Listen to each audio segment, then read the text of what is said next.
Good morning again, ladies and gentlemen. The next company to present here is going to be Dakota Gold Corporation. Dakota Gold is a South Dakota-based gold exploration and development company looking to revitalize the Homestake District in South Dakota. Presenting on behalf of the company today is President and CEO John Ord. Thanks.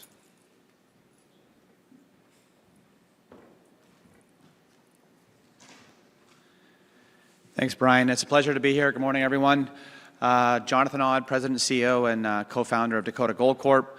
So as Brian said, Dakota Gold is a South Dakota gold exploration and development company with a specific focus on revitalizing the Homestake District in Leeds, South Dakota.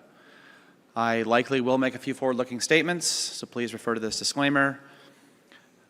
We have had a very busy year since we were here last year. We've drilled just under 100,000 feet.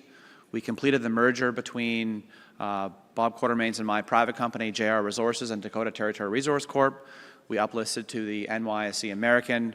We were fortunate enough to get into the GDXJ and the Russell 3000. And we currently have 4 drills operating on our projects, 2 at our Maitland project and 2 at our Richmond Hill project. We announced a discovery a few weeks ago at our Maitland project, which I'll walk you through, which we're really excited about. And really, this district has sat dormant for a number of years. A number of these assets that we acquired were in Barrick's closure group, and we approached Barrick in early 2020 to approach them to try to procure these out of their closure group. And this would be the 3rd transaction that Barrick did out of its closure group under the Mark Bristow era, with Skeena and K92 being the other 2.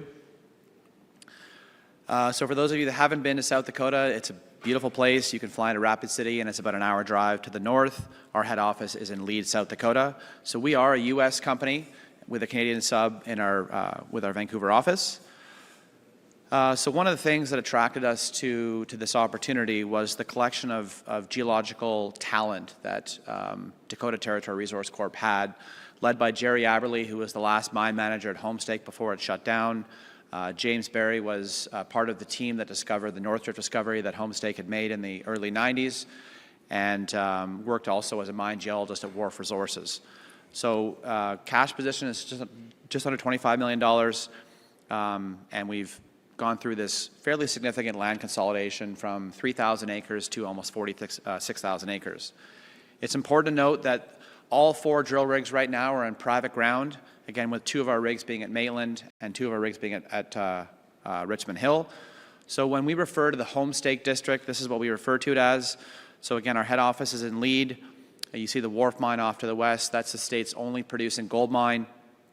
We're really focused on Maitland and Richmond Hill at this time. Just quickly, I wanted to walk you through the transactions we had done with Barrick. The first transaction we did was called Maitland, contiguous with the old mine, contains a oxide resource that's historical. It also contains the old Maitland mine that we are now getting into drilling underneath as we speak. And it contains the North Drift discovery that Homestake had made back in the mid-90s. That's all on our Maitland project.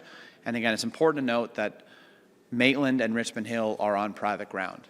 So about 1/3 of our acres are on private ground. We do have BLM and U.S. Forest Service, but from being able to advance your project from a development standpoint, it's hugely advantageous to be on private ground. The second deal we did with Barrick was in red there. That is an option over the surface.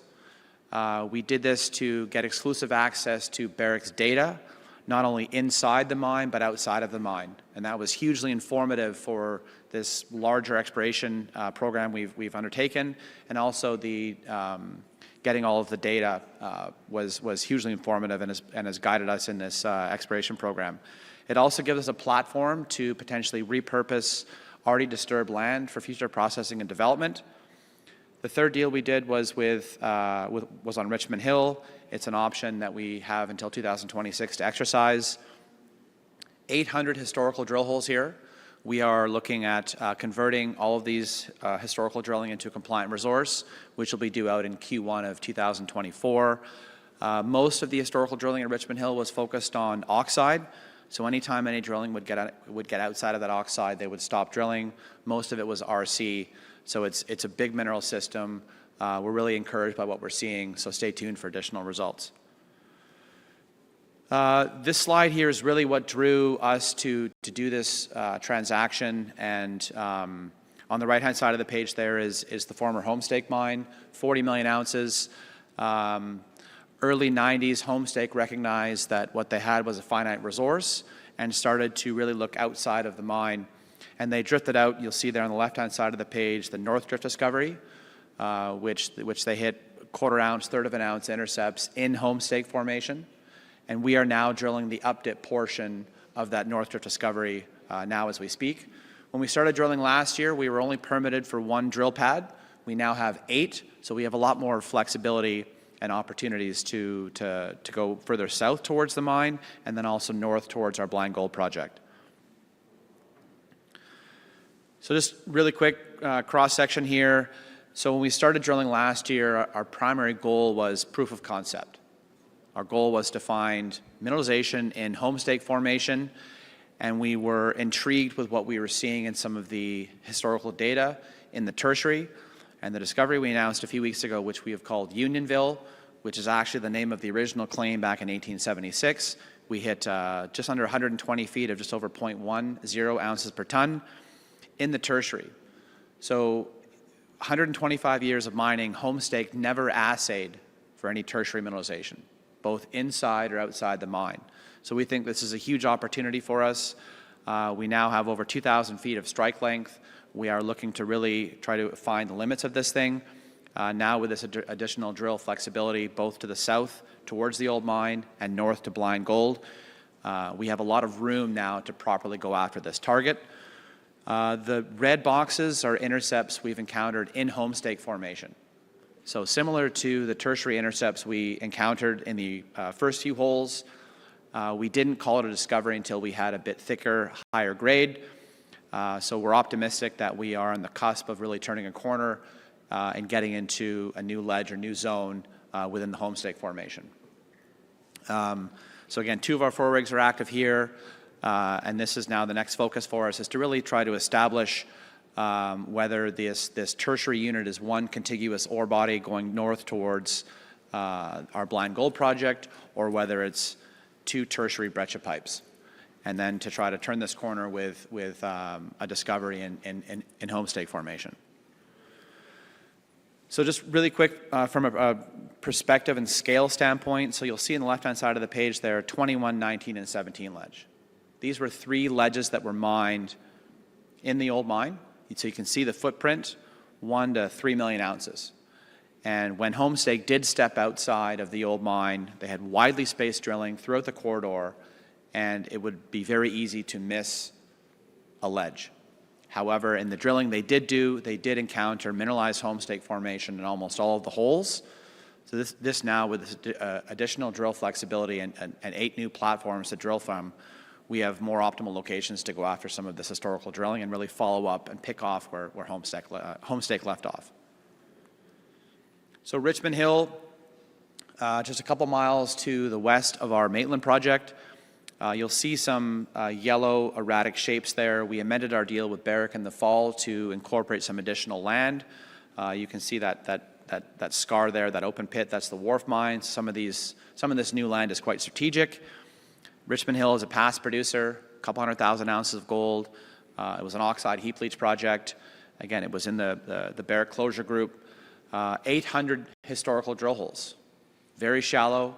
Most of these drill holes drilled from surface to 120, 130 meters with RC. So we are really the first group to drill here with diamond, and we are going underneath the oxide into the iron formation. There were a number of historical intercepts that did get into that iron formation unit and had good high-grade gold mineralization. So we are looking to convert these 800 drill holes with our new drilling into a compliant maiden resource in Q1 of 2024. So again, most of this drilling here was focused on oxide. The oxide resource is open towards the northeast. We're going to look to close it off with this year's drilling. But really, the exciting opportunities for us here at Richmond Hill, there's 6 breccia pipes that have been mapped, and only 1 of them have been drilled. So we announced a drill hole last week that was 130 feet of 074. so just under 40 meters of 2.5 grams. These can be excellent conduits to bring high grade. All 6 of these breccia pipes are going to be tested this year, and depending on when we can complete that drilling, those results will be incorporated into our maiden resource that's due out in Q1. So there's a lot of room here, despite the number of holes that were drilled, and with some of the land acquisitions that we've done in the last 18 months, focusing really on acquiring private ground. So not only did we do the 3 deals with Barrick, we did 35 individual land deals, buying private land.